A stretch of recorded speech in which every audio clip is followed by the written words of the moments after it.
നമസ്കാരം പ്രിയ പ്രേക്ഷകരെ, RS നിഷാദാണ്.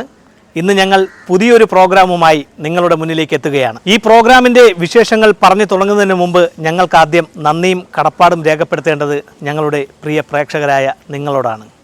നിങ്ങൾ നൽകിയ പ്രോത്സാഹനവും പിന്തുണയുമാണ് ഞങ്ങൾക്ക് പുതിയ പ്രോഗ്രാമുകളുമായി നിങ്ങളുടെ മുന്നിലേക്ക് എത്തുവാൻ സാധിച്ചത്. ഞങ്ങളുടെ ഓരോ പ്രോഗ്രാമുകളും നിങ്ങളുടെ മുന്നിലേക്ക് എത്തിച്ചത് ഈ കായൽ തീരത്തിൽ നിന്നുമാണ്.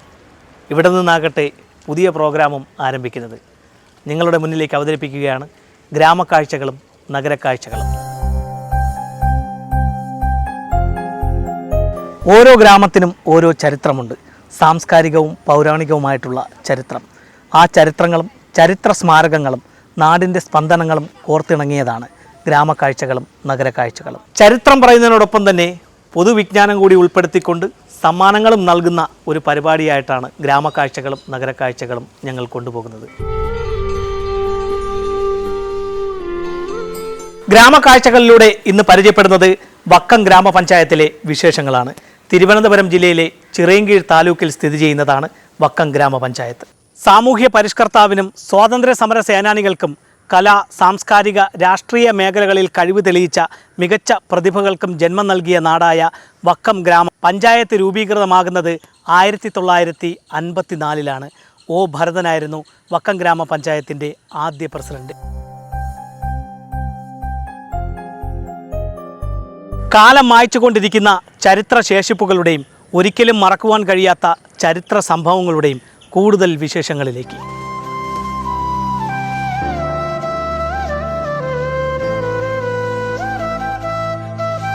വക്കം ഗ്രാമത്തിൻ്റെ ചരിത്രം ആരംഭിക്കുന്നത് കായിക്കരക്കടവിൽ നിന്നാണ്. കേരളത്തിൻ്റെ സാമൂഹ്യ തിന്മകൾക്കെതിരെ പോരാടിയ ശ്രീനാരായണ ഗുരുദേവനും മലയാള കവിതയുടെ കാൽപ്പനിക വസന്തത്തിന് തുടക്കം കുറിച്ച കുമാരനാശാൻ്റെയും പാദസ്പർശം കൊണ്ട് പവിത്രവും പുണ്യവുമായ സ്ഥലമാണ് കായിക്കരക്കടവ്. ഒരു കാലത്ത് മത്സ്യബന്ധന തൊഴിലാളികളുടെയും കയർ തൊഴിലാളികളുടെയും നിത്യേനയുള്ള ഗതാഗതം നടന്നിരുന്ന ഒരു സ്ഥലം കൂടിയാണ് കായിക്കരക്കടവ്. ഇപ്പോൾ പഴയ കായിക്കരക്കടവിൻ്റെ അന്നത്തെ വിശേഷങ്ങൾ നമ്മോടൊപ്പം പങ്കുവയ്ക്കുകയാണ്. ഒരു കാലത്ത് ഏറെ മത്സ്യത്തൊഴിലാളികളും കയർ തൊഴിലാളികളും സഞ്ചരിച്ചിരുന്ന ഒരിടമാണ്. കടത്തുവള്ളവും ചങ്ങാടങ്ങളും കൊണ്ട് നിറഞ്ഞ ഈ ഒരു പ്രദേശം. അന്നത്തെ ആ ഒരു 10-40 വർഷം മുമ്പുള്ള ഒരു കായിക്കരക്കടവെന്ന് പറയുമ്പോൾ ഏറെ തിരക്ക് നിറഞ്ഞതായിരുന്നു. ഒരു 40 വർഷമൊന്നും ആവില്ല, ഒരു 20 വർഷത്തിന് മുമ്പ് ഭയങ്കര തിരക്കുള്ള ഒരു ഏരിയ ആയിരുന്നു. ഇവിടുന്ന് കയർ തൊഴിലാളികൾ പിന്നീട് കായിക്കരയിൽ നിന്ന് കയർ തൊഴിലാളികൾ വക്കത്തും, അതുപോലെ മത്സ്യത്തൊഴിലാളികൾ ഏറ്റവും കൂടുതൽ മത്സ്യത്തൊഴിലാളികൾ വക്കത്തു നിന്നാണ് അവിടെ പോയി വല. അന്ന് ഈ കമ്പ വലയാണ്. ഇതുപോലെയുള്ള മിഷൻ വള്ളമൊന്നുമില്ല. ഇവിടെ നിന്ന് പോകുന്നവർക്ക് ഒരു 7-8 പേർക്ക് വള്ളങ്ങളുണ്ട്. അപ്പോൾ അതിന് തന്നെ ഒരു 10-300 പേര് ഇവിടെ നിന്ന് അങ്ങോട്ട് പോകും വല വിടാൻ. പിന്നെ അത് കഴിഞ്ഞാൽ പിന്നെ കോളേജ്, അന്ന് വർക്കല SM കോളേജേ ഉള്ളൂ കോളേജായിട്ട്. കോളേജിൽ കണ്ടമാനം വിദ്യാർത്ഥികൾ ഇതിലെയാണ് പോകുന്നത്. പിന്നെ അതുപോലെ തന്നെ നെടുങ്കണ്ടയിൽ നിന്നുള്ള ഈ ഇതുണ്ടല്ലോ, ഈ ടീച്ചേഴ്സ് ട്രെയിനിങ് സ്കൂളിൽ നിന്ന് ഒരുപാട് സീസൺ ആകുമ്പോൾ ഒരുപാട് ട്രെയിനിങ് ആൾക്കാർ ടീച്ചർമാർ വരും. പിന്നെ സ്കൂൾ കുട്ടികൾ, അങ്ങനെ ഒരു ഭയങ്കരമായ തിരക്കുള്ള ഒരു ഏരിയ ആയിരുന്നു. വിദ്യാസമ്പന്നരായ വക്കം ഗ്രാമത്തിലെ വിദ്യാസമ്പന്നരായ ഒട്ടുമിക്ക ആൾക്കാരും ആശ്രയിച്ചിരുന്ന കടത്തുവള്ളത്തിനെയും ചങ്ങാടത്തിലൂടെയും കടന്നു പോയവരാണ്. അതുപോലെ തന്നെ നമ്മൾ ഈ ജലഗതാഗതം നിലനിന്നിരുന്ന സമയത്ത് ഈ കെട്ടുവള്ളങ്ങൾ അണയുന്ന ഒരു ഇടം കൂടിയായിരുന്നു. ആലപ്പുഴ, കൊല്ലം, ഈ വർക്കല തുരപ്പിലൂടെ എത്തുന്ന സാധനങ്ങൾ ഇവിടെ നിന്ന് കടത്തിക്കൊണ്ട് ആലപ്പുഴ കൊല്ലത്ത് നിന്ന് പിന്നീട് സാധനങ്ങൾ ഇവിടെ വന്ന്, അതായത് ഓരോ കടവുകളിലും ഈ കടവ് വേറെ അങ്ങനെയുള്ള കടവുകളിൽ ഇറങ്ങുക. ഇവിടെ നിന്ന് ഈ കൈവണ്ടി കാളവണ്ടി കൊണ്ടുപോയി എല്ലാ കടകളിലും. അതിനുവേണ്ടി പ്രത്യേകിച്ച് കുറേ തൊഴിലാളികളുണ്ടാവും. അന്നത്തെ ആ തൊഴിലാളികളുടെ പേരൊക്കെ നമുക്ക് ഓർത്തെടുക്കാം. തൊഴിലാളികളൊക്കെ അവരെല്ലാം മരിച്ചുപോയി. അതൊക്കെ ഒന്ന് സോമനുണ്ട്, പിന്നെ ഒരു ബഷീറുണ്ട്, വാഹിദ്, പിന്നെ അങ്ങനെയുള്ള ഒരുപാട് പേരുണ്ട്. ഈ കയറ്റം ഇവിടുന്ന് ഇവർ വലിച്ചു കയറ്റുമായിരുന്നു.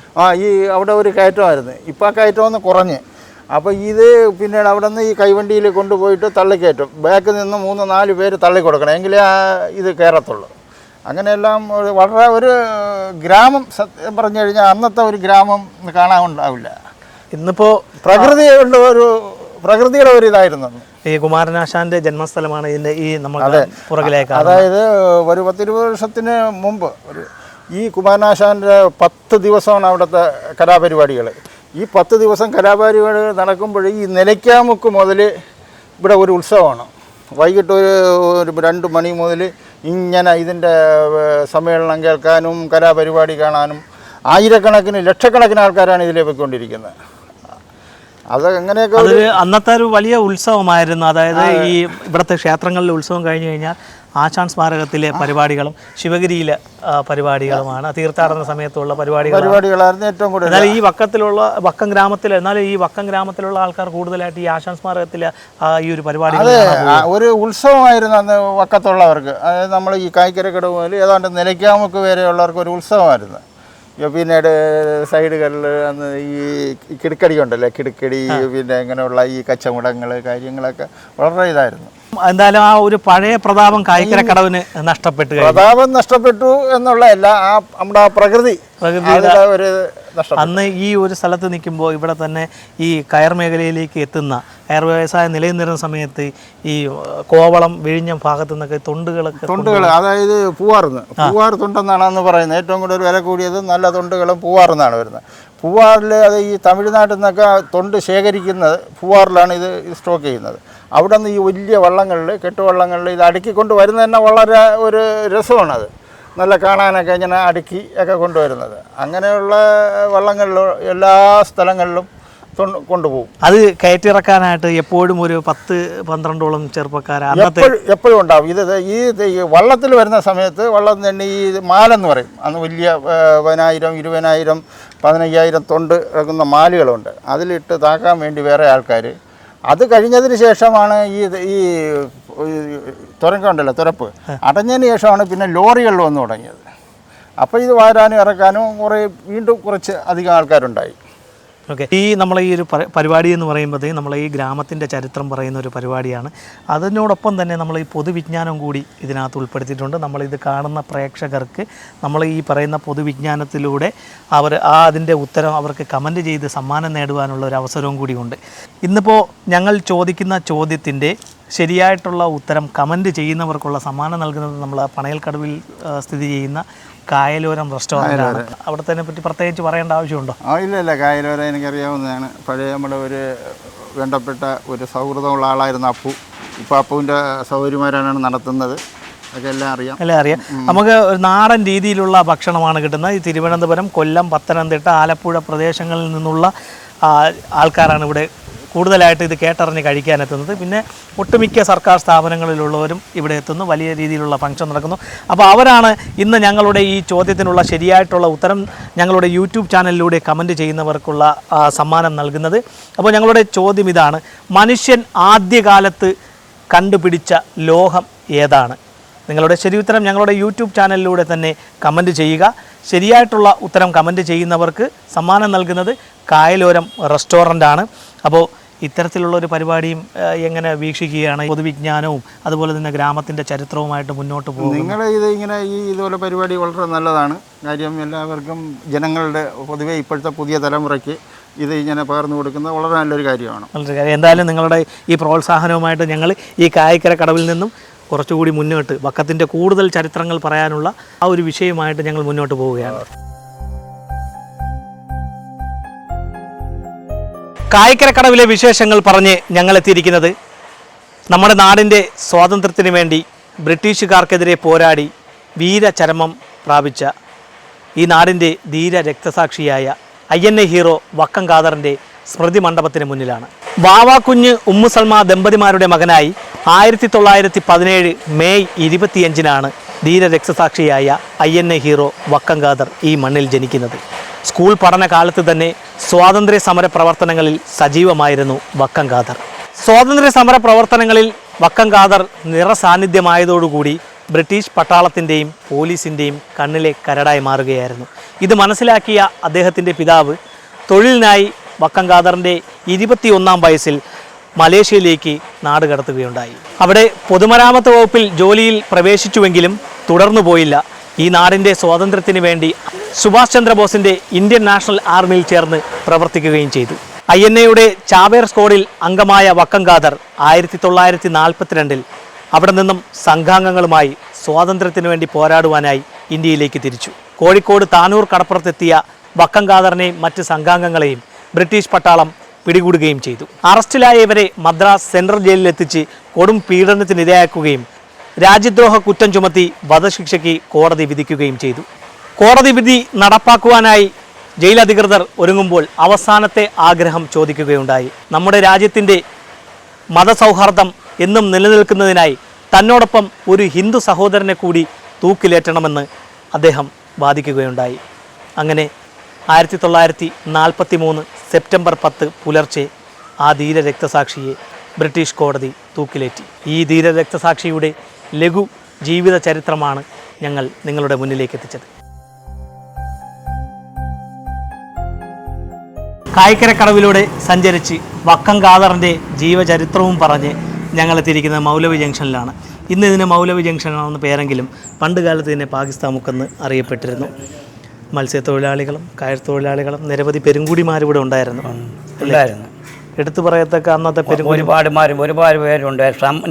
മധു AKG ഏക്ക പിന്നെ മാധവൻ മുതലാളി, ഇങ്ങനെ ഒരുപാട് പുതുവഴി നാണം മുതലാളി, ഇങ്ങനെ ഒരുപാട് മുതലാളിമാർ ഇവിടെ ഉണ്ടായിരുന്നു. ഇപ്പോഴെല്ലാം അവരെല്ലാം മണ്ണിൽ ചേർന്ന് പോയി. ഇപ്പോൾ അവരെ പിൻഗാമികളെല്ലാം പല തട്ടിലായിട്ട് അങ്ങും ഇങ്ങും കിടക്കുകയാണ്. ഈ ഒരു പേര് മാറാനുള്ള കാരണം അബ്ദാസ് സാറിൻ്റെ ഒരു ഇടപെടലാണ്. അബ്ദാസ് സാറെന്നും അല്ല, അതിൽ അദ്ദേഹത്തിൻ്റെ ജ്യേഷ്ഠൻ ഇടപെട്ട് മജീദ് സാർ, അങ്ങനെ അതിൽ നിന്നും ഇങ്ങനെ ഈ വന്നതാണ് ഈ മൗലവി ജംഗ്ഷൻ എന്ന് പേര് വന്നത്. അബ്ദാസ് സാറും മജീദ് സാറും അവർ അധികം ചേട്ടനുമാണ്. അതായത് മജീദ് സാർ എന്ന് പറയുന്നത് തിരുക്കൊച്ചിയിലെ MLA ആയിരുന്നു ആദ്യകാലത്ത്. തിരുക്കൊച്ചി സംസ്ഥാനം നിലനിന്നിരുന്ന സമയത്ത് ഈ നാട്ടിൽ നിന്നൊരു MLA ഉണ്ടായിരുന്നു. അദ്ദേഹമാണ് ഈ മജീദ് സാർ എന്ന് പറയുന്നത്. ഈ നാടിന്റെ അനിയനാണ് അബ്ദാസ് സാറ്. അദ്ദേഹം സ്കൂളിൽ ഹെഡ് മാസ്റ്റർ ആയിരുന്നു, ഹൈസ്കൂളില്ല. അങ്ങനെ പല രീതിയിലുള്ളവരുണ്ട്. ഇപ്പം എല്ലാവരും പോയി മണ്ണിനോട്. ഈ പഴയ കാലത്ത് അതായത് ഗൾഫ് നാടുകളിലേക്ക് ആൾക്കാർ പോകുന്നതിന് മുമ്പ് ആ ഒരു ജീവിത രീതി നമ്മുടെ അത് ഗൾഫിൽ പോണതിന് മുമ്പ് കുറേ സിംഗപ്പൂരുകാരുണ്ടായിരുന്നു. കുറേ ആൾക്കാർ സിംഗപ്പൂരിൽ പോയി കൊണ്ടായിട്ടതിന് ശേഷമാണ് പിന്നെ അവരെല്ലാം തിരിച്ച് വന്നിട്ടാണ് ഈ ഗൾഫ് രാജ്യം തുറന്നപ്പോൾ അങ്ങോട്ട് പോയത്. ആ ഗൾഫ് രാജ്യം കൊണ്ട് ഇന്ന് പലരും സുഖിക്കുന്നവരുണ്ട്, ദുഃഖിക്കുന്നവരുമുണ്ട്. പട്ടിണി എന്ന് പറയുന്നത് ഇവൻ്റെ അന്നൊക്കെ ഈ കയർ തൊഴിലാളി മത്സ്യത്തൊഴിലാളികളും ഇവിടെ പോയി പല പശ്ചാത്തലം പണി ചെയ്തുകൊണ്ട് വരുമ്പോൾ പട്ടിണി എന്ന് പറയുന്നത് അറിഞ്ഞുകൂടാ. അന്നൊക്കെ വൈകുന്നേരത്തൊക്കെയാണ് മാർക്കറ്റിൽ പോയി സാധനങ്ങൾ മേടിച്ചിട്ട് വന്ന് വേവിച്ച് ആഹാരം കഴിക്കുന്നത്. ഇപ്പോൾ ഈ ഗൾഫ് രാജ്യം വന്നതിന് ശേഷം അതുമൊക്കെ തീർന്ന് എല്ലാം ആകെ മൊത്തം ഉള്ളവർക്കുണ്ട്, ഇല്ലാത്തവരില്ല. ഇപ്പോഴും പാവത്തുങ്ങൾ തന്നെ. ഇഷ്ടംപോലെ തയ്യക്കടയും ചായക്കടയും മുറുക്കാൻ കടയും കിഴങ്ങച്ചോടും. ഒരു 5-10 മണ്ണ് കിഴങ്ങ് വന്നാൽ 4 പേരായിട്ട് അങ്ങ് മേടിച്ചെടുക്കും. ഇപ്പോൾ 1 കിലോ കിഴങ്ങ് മേടിക്കാൻ ആളില്ല. തയ്യൽ കട പോലും അതുണ്ടായിരുന്നു, 5 പേർത്തുണ്ടായിരുന്നു. ഇവിടെയൊക്കെ വാസം ഉണ്ട്. പിന്നെ റഷീദ് എന്ന് പറയണം ചായക്കട, ഇത് മാധവ് നടത്തി. ഇത് പല ഒരുപാട് പേരെന്ന് വെച്ചാൽ പേര് പറയാൻ വയ്യാത്ത ചായക്കട ഇവിടെ ഉണ്ടായിരുന്നു. അതായത് കായ്ക്കരയെന്ന് വരെ ഇവിടെ വന്ന് വ്യാപാരം ഉണ്ട്. അക്കരക്കരയെന്ന് ഒരാൾ വന്നൊരു പലവഞ്ഞ കച്ചവടം നടത്തിയ കടയുണ്ട്. അത് അവൻ്റെ പേരെന്തോടാ? ഈ ആദ്യകാലത്ത് ഇവിടെ ഇറങ്ങിയ ബസ് ഏതാണ്?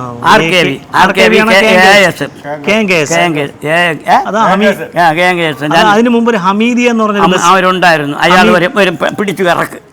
ഇവിടെ ഒരു ഷെട്ടായിരുന്നു വണ്ടിയുടെ. കായ്ക്കരക്കട ആർക്കേവിക്ക് മുമ്പ് വന്നത് ഈ ഹമീദിയ എന്ന് പറഞ്ഞൊരു ബസ്സാണ്. ആദ്യകാലത്ത് ഈ വഴി ഒരുപാട് ബസ്സുകൾ ഇവിടെ വന്നിപ്പോ പോയി, എല്ലാരും പോയി. അന്ന് ഈ ബസ് സ്റ്റാർട്ട് ചെയ്യുന്നത് മുൻവശം പിടിച്ച ഇങ്ങനെ കറക്കി അടിക്കാണ്. ഇവിടെയാണ് ഇട്ടിരുന്നത്.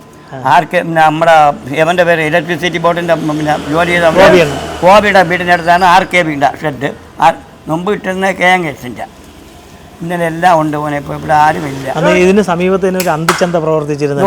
അവിടെ വലിയ വലിയ കാണുന്ന ഇടവഴി 2 വീട് ഇരിക്കുന്നിടത്ത് അവിടെ തന്നെയാണ്. ഇവിടുത്തെ ഈ ആൾക്കാർ രാവിലെ 6 മണിക്ക് പോയി ജോലി ചെയ്ത് 5 മണിക്ക് മുമ്പ് എത്തി കൂലി വാങ്ങിച്ച് ഈ ചന്തയിൽ പോയി ചപ്പും ചാപ്പറും അരപ്പാനും മുറുക്കാനും എല്ലാം മേടിച്ചിട്ട് വെച്ച് വേവിച്ചിട്ടാണ്. ഞാനും അതിൽ ഉൾപ്പെട്ടിട്ടുണ്ട്. പോയി മേടിക്കും. ആ ഒരു നേരം മാത്രമേ നമുക്ക് നല്ല ഒരു നേരമുള്ള. അത് വേവിക്കുമ്പോൾ പാതി വേവും പാതി വേവാതെ മുറം വെച്ച് ആറ്റിയൊക്കെയാണ് നമ്മൾ കഴിച്ചിട്ടുള്ളത്. ഇപ്പോൾ അതാ പടച്ചുകൊണ്ട് അനുഗ്രഹം കൊണ്ട് എല്ലാം സജീവമായ എല്ലാ ആഹാരവും കിട്ടുന്നു. ഈ വിശേഷങ്ങളോടൊപ്പം തന്നെ മറ്റൊരു സമ്മാനം കൂടി നമ്മളിത് കാണുന്ന പ്രേക്ഷകർക്കുണ്ട്. അപ്പോൾ നമ്മൾ ആശ്വാസ് കമ്മ്യൂണിറ്റി ഫാർമസി നൽകുന്നതാണ്. വക്കം മെഡിക്കൽസ്, നേരത്തെ വക്കം മെഡിക്കൽസ് ആയിരുന്നു. ഇപ്പോൾ നമ്മളെ ഈ ഔഷധങ്ങൾക്കെല്ലാം ഒരു ആശ്വാസം നൽകിക്കൊണ്ട് ആശ്വാസ് കമ്മ്യൂണിറ്റി ഫാർമസി എന്ന് അവർ ആരംഭിച്ചു കഴിഞ്ഞു. ഇംഗ്ലീഷ് മരുന്നുകൾക്ക് 16% മുതൽ 60% വരെ വിലക്കുറവും ഇൻസുലിൻ മരുന്നുകൾക്കും അവിടെ വിലക്കുറവുണ്ട്. എങ്ങനെയുണ്ട് അവിടുത്തെ വിലക്കുറവ്? വിലക്കുറവ് ഞാനൊക്കെ പോയി മരുന്ന് മേടിക്കുന്ന ആഴ്ച 2-3 പ്രാവശ്യം പോയി മേടിക്കുന്ന ബിറ്റുവിൻ്റെ കടയിൽ നിന്ന് തന്നെയാണ്. അവർ തരുന്ന മരുന്നിനൊക്കെ നല്ല വിലയുള്ളതാണ്. അപ്പം 16% കുറച്ചാണ് തരുന്നത്. അതിൽ അവിടെ പിന്നെ മറ്റത് ആയുർവേദത്തിൻ്റെ ഉണ്ട്, എല്ലാം ഉണ്ട്. ആയുർവേദം, വെറ്റിനറി, ഹോമിയോ, എല്ലാ മരുന്നുകളും അവിടെ കിട്ടും. ഓക്കെ. അപ്പോൾ അവർ നൽകുന്ന ഒരു സമ്മാനം നമ്മളെ ഇത് കാണുന്ന പ്രേക്ഷകർക്കുണ്ട്. പ്രേക്ഷകർക്ക് സമ്മാനം നേടുവാനുള്ള ചോദ്യം ഇതാണ്: ഇന്ത്യൻ പൗരാണിക സംസ്കാരം ഉടലെടുത്ത നദീതീരം ഏതാണ്? നേരത്തെ ഞങ്ങളൊരു ചോദ്യം ചോദിച്ചിരുന്നു, അതോടൊപ്പം തന്നെ ഈ ചോദ്യവും ഇന്ത്യൻ പൗരാണിക സംസ്കാരം ഉടലെടുത്ത നദീതടം ഏത്? അപ്പോൾ ഇതിനുള്ള ശരി ഉത്തരം കമൻറ്റ് ചെയ്യുന്നവർക്കുള്ള സമ്മാനം കൊടുക്കുന്നത് ആശ്വാസ് കമ്മ്യൂണിറ്റി ഫാർമസിയാണ്. വക്കം ഗ്രാമത്തിൻ്റെ ചരിത്രം പറഞ്ഞു തുടങ്ങിയ ഞങ്ങളുടെ ആദ്യ എപ്പിസോഡിൽ കായിക്കര കടവിൻ്റെയും ധീര രക്തസാക്ഷിയായ INA ഹീറോ വക്കം ഖാദറിൻ്റെയും മൗലവി ജംഗ്ഷൻ്റെയും വിശേഷങ്ങളാണ് ഞങ്ങൾ പങ്കുവച്ചത്. അതോടൊപ്പം തന്നെ കായലോരം റെസ്റ്റോറൻറ്റും ആശ്വാസ് കമ്മ്യൂണിറ്റി ഫാർമസി നൽകുന്ന സമ്മാനങ്ങൾ നേടുവാനുള്ള 2 ചോദ്യങ്ങൾ ഞങ്ങൾ ചോദിച്ചു. അതിനുള്ള ശരിയുത്തരം നിങ്ങൾ ഞങ്ങളുടെ യൂട്യൂബ് ചാനലിലൂടെ കമൻറ്റ് ചെയ്യുക. ആദ്യ കമൻറ്റിനും ഏറ്റവും കൂടുതൽ ലൈക്കുകൾ നേടുന്ന കമൻറ്റിനുമാണ് സമ്മാനം ഞങ്ങൾ നൽകുന്നത്. അപ്പോൾ ചോദ്യം ഒരിക്കൽ കൂടി ആവർത്തിക്കാം: മനുഷ്യൻ കണ്ടുപിടിച്ച ആദ്യ ലോഹം ഏത്? മനുഷ്യൻ കണ്ടുപിടിച്ച ആദ്യ ലോഹം ഏത്? ഇത് ആദ്യത്തെ ചോദ്യമാണ്. രണ്ടാമത്തെ ചോദ്യം: ഇന്ത്യൻ പൗരാണിക സംസ്കാരം ഉടലെടുത്ത നദീതീരം ഏത്? ഇത് രണ്ടിൻ്റെയും ശരിയുത്തരം ഞങ്ങളുടെ യൂട്യൂബ് ചാനലിലൂടെ കമൻറ്റ് ചെയ്യുക. ആദ്യ കമൻറ്റിനും ഏറ്റവും കൂടുതൽ ലൈക്കുകൾ നേടുന്ന കമൻറ്റിനുമാണ് ഞങ്ങൾ സമ്മാനം നൽകുന്നത്. കായലോരം റെസ്റ്റോറൻറ്റും ആശ്വാസ് കമ്മ്യൂണിറ്റി ഫാർമസിയും നൽകുന്ന സമ്മാനം നേടുവാൻ വേഗം തന്നെ കമൻറ്റ് ചെയ്യൂ.